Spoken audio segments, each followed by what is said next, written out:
So next आता है आपका बजटिंग प्रोसेस। ठीक है। सो बजटिंग प्रोसेस में क्या है कि बजटिंग की प्रोसेस को मतलब कैसे बजटिंग की जाती है, उसकी क्या प्रोसेस होती है, सो वो हम डिस्कस करेंगे नेक्स्ट। सो सबसे पहला क्या है, स्टेप फर्स्ट में क्या होता है कि आपका पहला क्या था, ऑपरेशनल बजट। ठीक है, उसी से याद रखना। स्टेप फर्स्ट में क्या होता है, establishment of operational goal and objective and policies. ठीक है, सबसे पहला तो हम स्टेप पहले में क्या करते हैं, एक गोल को, एक पॉलिसी को या फिर एक ऑब्जेक्टिव को, ठीक है, गोल, ऑब्जेक्टिव एंड पॉलिसी को इस्टेब्लिश करते हैं, बनाते हैं। ठीक है, दूसरा क्या है, और जो वो गोल और ऑब्जेक्टिव एंड पॉलिसी जो होता है वो ऑपरेशनल होना चाहिए। ठीक है, अब मैंने बताया कि आपको ऑपरेशनल बजट में, ऑपरेशनल मीन्स क्या होता है। ठीक है, किसी भी चीज़ को करने के लिए जो एक वे फाइंड आउट करते हैं। ठीक है, फॉर एग्ज़ाम्पल कि हमें कुछ भी कोई भी स्मॉल हमने कोई बिज़नेस तैयार किया है, उसके लिए हमें उसके प्रोडक्शन के लिए, उसको सेल्स के लिए हम जो उस चीज़ पे जो ऑपरेट करते हैं, दिस इज़ दी ऑपरेशनल। ठीक है, सो पहला क्या है, ऑपरेशनल गोल तैयार करेंगे, ऑब्जेक्टिव तैयार करेंगे एंड पॉलिसीज़ को इस्टेब्लिश करेंगे, बनाएंगे। ये पहला आपका स्टेप फर्स्ट है। नेक्स्ट सेकंड स्टेप क्या है, goals must be translated into quantifiable management objective for organisational units, departmental goals are made quantifiable, it means quantity. जो आपने गोल बनाया है, ठीक है, सो गोल जो है वो किसके बेस पे होना चाहिए, क्वांटिफाइबल बेस पे होना चाहिए। ठीक है, जो कि किसी भी ऑर्गेनाइजेशन के लिए या फिर किसी भी ऑर्गेनाइजेशनल यूनिट के लिए तैयार किया गया है, वो क्वांटिफाइबल मतलब क्वांटिटी में होना चाहिए। एंड थर्ड क्या है, step third, formal plan for budget preparation and review including assignment of responsibilities and time table is prepared. ठीक है, सो पहले तो हम बजट को किसी भी चीज़ के लिए पहले तो हम कुछ भी तैयार करने के पहले एक फॉर्मल प्लान बनाते हैं। ठीक है, so formal plan for budget preparation, budget को प्रिपेयर करने, जैसे फॉर एग्जांपल हम शॉपिंग के लिए जाते हैं तो हम ये एक फॉर्मल प्लान बनाते हैं कि हमें ये इतने का ये लेना है, इतने का वो इस पर लगाना है, उस पर स्पेंड करना है, वो इस पर स्पेंड करना है। तो एक फॉर्मल जो प्लान बनाते हैं बजट प्रिपेयर करने के लिए। And review including assignments of responsibility. ठीक है, और what are the responsibilities and when we will prepare the budget, it means time table. ठीक है, सो वो सारी चीज़ें आपके थर्ड स्टेप में आती हैं। ठीक है, क्या रिस्पॉन्सिबिलिटीज़ हैं, टाइम टेबल एक शेड्यूल के अकॉर्डिंग उसको प्रिपेयर करना चाहिए। ठीक है, और वो जो प्रिपरेशन कर रहे हैं वो एक फॉर्मल प्लान में होनी चाहिए। This is the third step of budgeting. Second क्या है, step 4, departmental budget are revised and master budget is prepared. ठीक है, मास्टर बजट को प्रिपेयर करना है एंड डिपार्टमेंटल बजट को रिवाइज करना है। And what is the departmental budget and what is the master budget को हम डिस्कस करेंगे अभी। सो डिपार्टमेंटल बजट मीन्स क्या होता है कि ये एक ऐसा बजट होता है जैसे कि फॉर हम हाउस होल्ड चीज़ों को प्रिपेयर करते हैं। फॉर एग्जांपल हम स्टॉक में हर एक चीज़ रख लेते हैं, जैसे कि आपका सीरियल्स है। ठीक है, इन सब चीज़ों को हम स्टॉक में रख लेते हैं, मतलब आने वाले ईयर के लिए। फॉर एग्जांपल महंगाई हो रही है या फिर कुछ भी ऐसा हो रहा है तो वो एक बल्क में ले लेते हैं। ठीक है, सो डिपार्टमेंटल बजट में क्या होता है कि इसको हम हाउस होल्ड के लिए भी बना सकते हैं। ठीक है, तो उसको रिवाइज़ करना है। एंड मास्टर बजट मीन्स क्या होता है कि पूरा all over comprehensive means all type of, कैसे आपको फाइनेंस करना है, कैसे आपको इन्वेस्टमेंट करना है, कहाँ पे क्या चीज़ लगाना है, क्या चीज़ स्पेंड करना है, वो सारा आता है आपका मास्टर बजट। तो मास्टर बजट को प्रिपेयर करना है एंड डिपार्टमेंटल बजट को रिवाइज्ड करना है, देखना है। तो ये था स्टेप 4। नेक्स्ट स्टेप 5 में क्या आता है, financial feasibility of master budget is tested and final document is approved and distributed to all parties involve, ठीक है। सो यहाँ पे क्या है कि जो आपने मास्टर बजट प्रिपेयर किया है, ठीक है, मास्टर बजट को टेस्ट करना है कि दिस इज़ फिजिबल और नॉट, अच्छा है नहीं अच्छा है, तो उसको मैनेज करना है, उसको टेस्ट करना है। And final document is approved and distributed to all और जितनी भी आपने पार्टीज़ बनाई है, ठीक है, उसमें जो आपने फाइनेंशियल बजट लगाना है उसको डिस्ट्रीब्यूट करना है, ठीक है। ये आपका था स्टेप 5 में, ठीक है। बजट की जो मास्टर बजट है उसकी फिजिबिलिटी को देखना है, ठीक है, और उसको डिस्ट्रीब्यूट कराना है जहाँ पे भी आपको लगाना है वहाँ पे। This is the step 5। Next क्या है, स्टेप 6।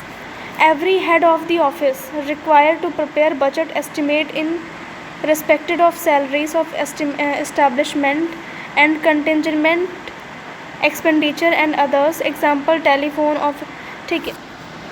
ऐसे बजट जो कि हर मंथ लगते हैं, नहीं हर मंथ 2-3 मंथ बाद लगते हैं, ठीक है। फॉर एग्ज़ाम्पल घर किराए से रहते हो, उसमें हर मंथ रेंट लगता है, तो ऐसा बजट जिसको हम प्रिपेयर करते हैं, ठीक है, एक एस्टिमेशन के साथ सैलरी बेसिस पे, ठीक है। फॉर एग्ज़ाम्पल टेलीफोन, ठीक है, ऑफिस एक्सपेंसेस, ऑफिस के जो खर्चे होते हैं, ठीक है। फॉर एग्ज़ाम्पल बुक्स नहीं है, डायरीज़ नहीं है, कुछ भी अदर थिंग्स नहीं है, तो उसके लिए जो चीज़ हम लगाते हैं। तो स्टेप 6 में क्या करते हैं कि हर एक मतलब ऑर्गेनाइजेशन में या फिर ऑफिस में कुछ ऐसी चीज़ें हैं जिनको मतलब जो हमें यूटिलाइज़ करनी ही करनी होती है, तो उनके लिए हम मनी एक्सपेंड ही करते हैं, वो अपनी सैलरी से करते हैं। उसके बाद जो हमारी कंपनी होती है वो उसी को वो पे करती है, जैसे कि हमने टेलीफोन में लगा दिया, ऑफिस एक्सपेंसेस में लगा दिए, रेंट ऑफ बिल्डिंग के रेंट में लगा दिए। तो ये था आपका step 6। These are the steps of budgeting process. Next क्या है, एडवांटेजेस। सो क्या क्या एडवांटेज होते हैं बजटिंग बनाने के।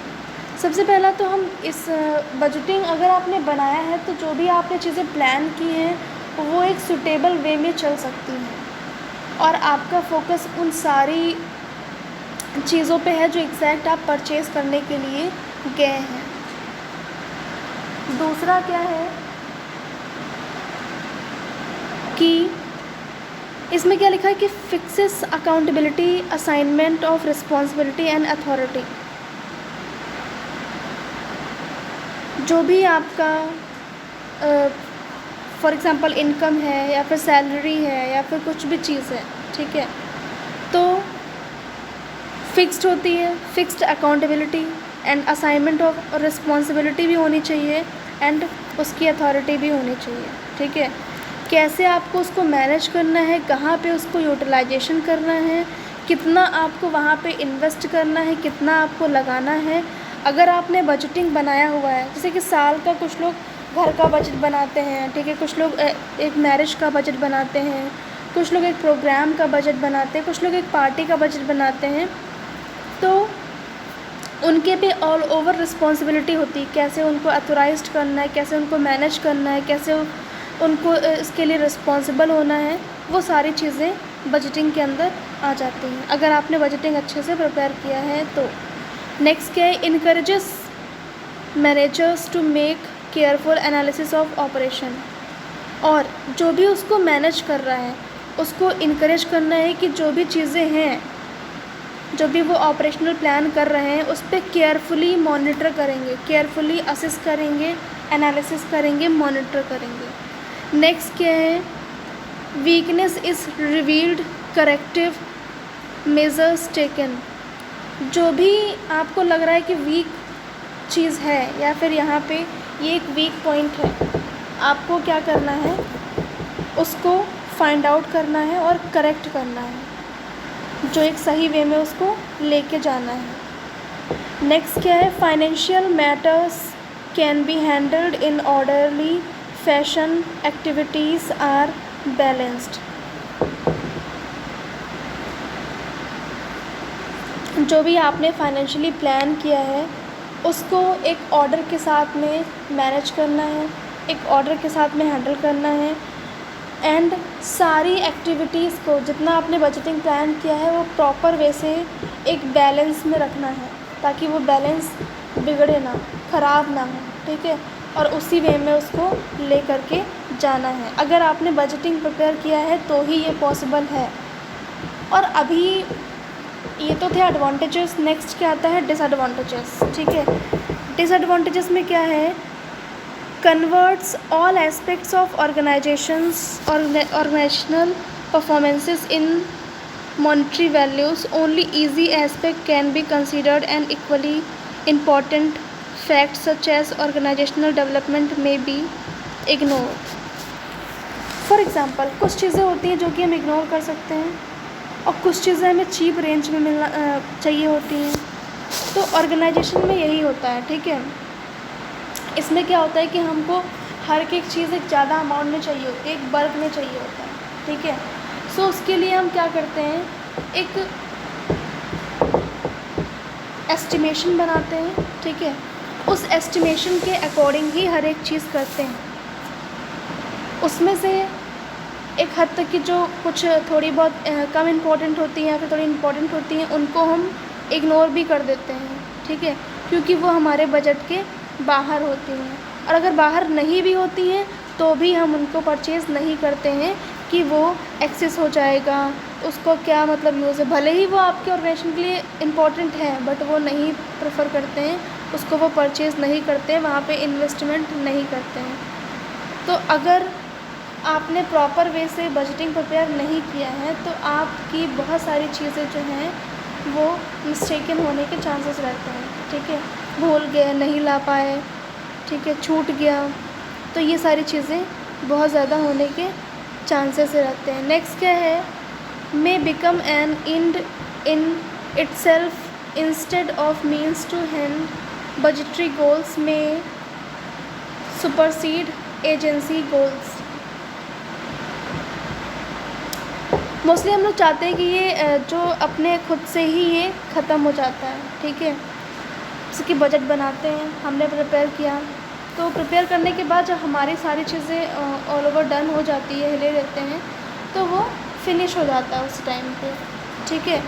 इट मीन्स कि वो वहाँ पे फिनिश हो गया। बजटरी गोल्स में भी सुपरसीड एजेंसी गोल। सो जब आपकी सारी चीज़ें इन्वेस्टमेंट हो जाता है, लग जाता है, तो उसके बाद क्या होता है कि बजटरी प्रोसेस अपने आप ही खुद से ही वो फिनिश हो जाती है। इट मीन्स कि वो उसका एंड हो जाता है। बट समटाइम्स क्या होता है कि जब हम बजटरी गोल को प्रिपेयर करते हैं तो मे बी उसमें फेलियर के चांसेस होते हैं, ठीक है। सो ये भी एक आपका आता है डिसएडवांटेजेस में। नेक्स्ट क्या है, skills and experiences are require for budget बनाने के लिए और बजट पे कंट्रोल होने के लिए ये काफ़ी ज़रूरी है कि ये स्किल्डफुल पर्सन के द्वारा ही बनाया गया है।